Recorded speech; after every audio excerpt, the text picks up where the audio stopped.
So by now you've probably heard about Ted Williams, the Columbus, Ohio, admittedly homeless guy with the golden voice. And if you haven't, then you live in a cave. But let me give you the Cliff Notes version real quick. He is now an internet sensation after a news channel did a quick blurb about his sign that said, "Homeless, have a great voice," or something like that. His voice is better than what I just did. But anyway, he, by his own admission, is homeless because of substance abuse issues. And he definitely does have a God-given talent for voice. Not gonna lie there. Definitely more so than I do. I've honestly, this is a secret, don't tell anyone, I've never been told by a complete stranger, "You should be on the radio," which I think is sort of the idea of you have a face for radio. I'm not really sure it's a compliment. But I haven't been ever told that I have anything really special until somebody already knows that voiceover is part of what I do for a living. And a God-given talent is awesome, and definitely Ted Williams has it. So it's a great story. After the video launched, it went totally epic viral on Twitter, Facebook, YouTube, you name it. And he's getting a lot of attention from it. And last I heard, he's getting job offers, and it is a really great story. Definitely one for the books. And if you haven't watched the video yet, definitely go take a look. Ted Williams, Columbus, Ohio, homeless guy. You can find it by Googling it, definitely. But after you watch this video, you should always finish what you start.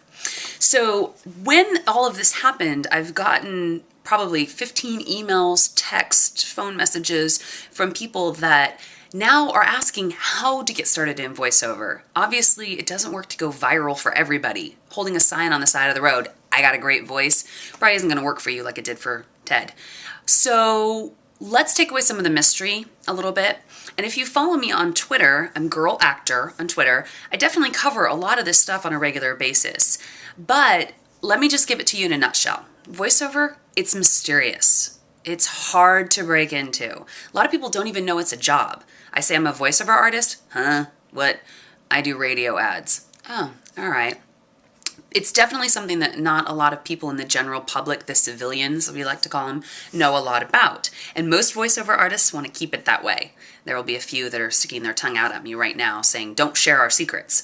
But I'm of the belief that there's no such thing as competition, and if you want me to voice your voiceover thing, you're going to hire me. If you want the guy down the street, if you want Ted Williams, you're going to get Ted Williams. So I don't believe in competition. I believe in helping people to pursue their dreams, whatever they may be. So if your dream, or even if you just want to know more about it, is voiceover, then the first thing you need to do is Google it. Just Google, what is voiceover? Do it with voiceover as one word, do it with two, you will get a million different things. But it's a start if you don't know anything about it. You need to do some research. The reason that voiceover can be so hard to break into is that they can use the same talent over and over and over again, and most clients do. I probably have 30 to 40 things on the radio right now. Go ahead and name them. Oh, you can't? You don't know? What if I had 30 to 40 things on the TV? You'd know. You'd be like, "There's that redhead again." Even if you don't know me, you would notice the same person over and over again. You wouldn't necessarily notice the same voice over and over again. There's other reasons why it's difficult to break into, but that's kind of the in a nutshell version. There are all kinds of classes that you can take. Some are good, some are not. But you have to expect to invest a little bit of money in classes. You don't know how to do voiceover just because you can talk. I promise you that. I know it's a fallacy and a lot of people think it's true. It's just talking, right? So much more than just talking. There are a number of good books that you can get. Look on Amazon, Google voiceover. You can find a ton of them. Some of them are a little outdated. You need to do a little bit of research and find the really good ones.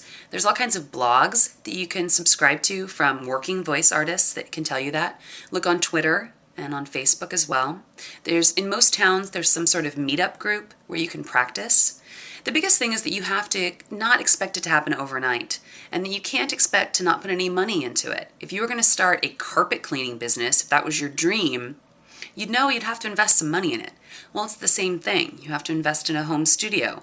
Yeah, it's not going to be like a gorgeous, amazing home studio with, like what you see on TV, like what animated studios do, but you have to have a microphone and you have to have some way of recording it. So that's going to cost a little bit of money. You have to have training. There's no way around it. You have to have demos. And demo trends change all the time. We used to have one demo that was 3 to 4 minutes long that was every voice we could ever do. Well, we don't have that anymore. I now have 4 to 5, 6 different kinds of demos that are short, 30 seconds, that are all the different things, my commercial, my narration. The other big thing about voiceover that people don't seem to realize is that when you think about voice and voiceover, you think about cartoons and animations and video games, which are awesome. I love being the voice of Princess Rosalina for Nintendo. In fact, I want to do more Nintendo. So, if anyone has an in, hook me up.